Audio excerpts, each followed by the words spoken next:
People don't even realize some of the doors that you open to the supernatural and to darkness. And you experienced that as a child. Kind of tell us about when you were born and growing up, some of the things that happened. Yes.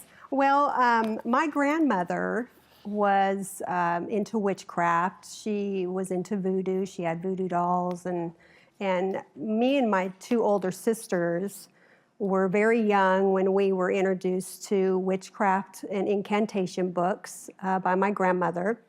And we would, like any normal child back in the early 70s, we were performing seances with our friends down the street and into horoscopes. Did you play with Ouija boards? Yes, the Ouija tarot boards. cards? Yes, we didn't do the tarot cards so much when we were young. A lot of people don't even realize the danger of a Ouija board. No, they don't. You're actually... You are opening up a portal. Yes. Wow. Okay. Definitely. All right, so did you see like supernatural things as a child? We did. We actually had a familiar spirit. Her name was Mrs. Corral.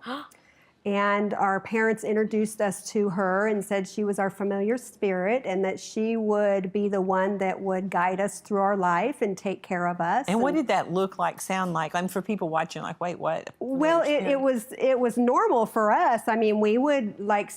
We were told that she came into the family from an old antique piece of furniture. And so she lived in this old hutch, and my sisters and I would start out with just asking questions, and we'd put our hand underneath the hutch. And we would say, okay, so, you know, a breath of fresh air or yes or no, and tap on the wood part of the hutch. And it was just like in a Ouija board. You're asking it questions and she's giving us answers. And how would that spirit respond? We would be sitting there watching TV. The front door would open. The screen door would open. We would hear footsteps behind us. And she was our friend. We were told that she was our friend. And there was one particular occasion when it was in the middle of the night, and there was crashing of dishes I heard in the kitchen. And so I ran down the hall, and our kitchen curtains were on fire. And the cabinets were opening and dishes were flying, and my parents, because of the commotion, got up. I made it to the kitchen first and saw the curtains on fire. And my parents came in, and when my parents got in there, the fire just went out. And I remember my parents telling me, now, this is how she takes care of us. She woke somebody up to tell us that there was a fire in the house. And so we trusted her. Wow. And our parents were totally on board with it. And what were your parents involved in? Because you talked about your grandmother. Did that kind of segue into your parents being involved in witchcraft? Well, my dad really wasn't so much, but my mother, I don't really know a lot about her childhood, but I know that her mother would have seances and invite people over and have my mother be a participant of that while she was growing up, and so it was passed on through that generations, and so it was familiar with my mom. So talk about some of the things that happened to you personally as a child and how, of course, it would affect you later, but there's a lot of people watching who have maybe not gone through that particular experience, but have experienced abuse. Yes, well, as we got a little bit older, my dad wasn't so much into the seances and all of that, but he started coming into a lot of money all of a sudden. And we were buying new houses, new cars, and it was strange because I didn't really know what was going on. I was the youngest of the three.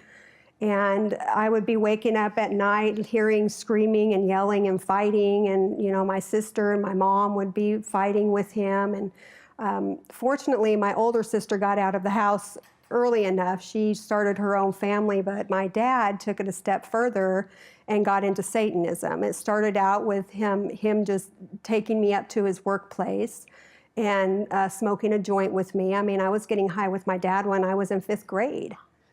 Wow. And just the gateway drug, you know, was just marijuana, and then it excelled from there, and then fondling started, and the drugs got harder. And by the time... So he was molesting you? He was, yes, it got into molesting me when I got addicted to the drugs. Within the year, he started doing sexual sacrifices with me and started chanting. He'd wake me up in the middle of the night, come into my room, lock the door. And in my mind, the only way that I could escape from that reality of what was going on is I would disassociate. I would go someplace else in my mind while this was happening. Is that what most, or I've heard a lot of people share a similar testimony, and they would talk about disassociating. That's the only way they could deal with what was happening. Yeah, with the trauma that was what was happening. Yes. Yeah. And a lot of times it's hard for them to, even when they, as adults, for them to disconnect from that. Every time they face some type of trauma, they go back into that disassociation, and it becomes something normal. Well, let's go in to talk about then you growing up. At some point, you get out of the house. Yes. But you're still a mess. Exactly. Yeah. Yeah. You're addicted to drugs. What else? Oh, yeah. Did prostitution come in at some point? Yes, it did, because I was trying to fund my own habit without having to rely on my dad. And I thought, well, I can do this myself. I don't need him. But little did I know that he was keeping up with me. I mean, I was going from state to state. I got married several times just for my name to be changed, and he wouldn't be able to find me. And he always would show up at the door. Wow. Reminding me, here are the drugs. And as an addict, of course, that cycle just continued. And so, did he still manipulate you even as a young adult? Yes, very much so. Wow. Very much so. In my marriages, I was married the first time at 18 years old, and married for 2 years, and my husband didn't have any idea of my background. We had a son together, and when he found out about my lifestyle, and I was a prostitute at night and a mother during the day so that I could afford my habit, and we ended up getting divorced. I tried to cover up my lifestyle, sleeping in my car. I had a part-time job, and the authorities caught up with me, and I lost total custody of my son, who was 2 years old at the time. And so there I was back on the streets, and we lived in Texas at the time, so I didn't know anybody else except my husband and his family. Then you get married again. You have another child, right? Yes, yeah. And had a daughter, and that didn't work out either. And you're still addicted to drugs? Very much so. How long? This is a long time. This is a long time. I had my first son when I was 23, and my daughter when I was 26. And I was just trying to find true love, someone to take care of me, everything that was absent in my life when I was a child. Yeah. June 1993, my daughter was almost 3 years old. And the night before, I had a black hooded entity come to me and remind me of the generational cycle that I needed to pass on to my children. So you actually saw a black hooded spirit? Yes.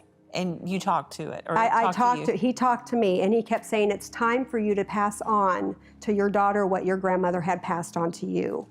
At that moment in my life, I knew there was no control over this. There was no way that I could control or keep my daughter safe, save my life. And so in my mind, I just wanted to take my life. I would be dead. I would be no more trauma. My daughter would be adopted, possibly into a family where she would have some kind of hope at a normal life. And I dropped her off at the babysitter, drove out to a remote area with a razor blade in my car, and in the front seat of my car, I contemplated taking my life. I was ready to take my life then at that moment. And as I was crying, I laid my seat back, had my razor blade in my hand, and my other hand fell to the side in between my console and my seat, and I felt something. I got this car from a drug dealer. There's no way that anything in this car that I didn't know about got in there, but I picked this up, and it was a New Testament Gideon Bible. This is the very Bible. Let me see. That I found in my car. The Gideon Bible, folks. Yes. There it was, right there. In my car. Amazing. My drug dealers were not Christians. I didn't have any affiliation with Christians at that moment, or even know to this day how that Bible got there. But as I sat there in the front seat of my car, working through the tears, I opened it up and I looked in the back, and there was a sinner's prayer in the back. And I gave my life to Jesus right there in the front seat of my car. And it was amazing. I felt such a peace that I had never felt in my entire life. And I literally felt like someone had come and put their arms around me and said, I am your father. I am your father now. You go and get your baby girl, and I will take care of you.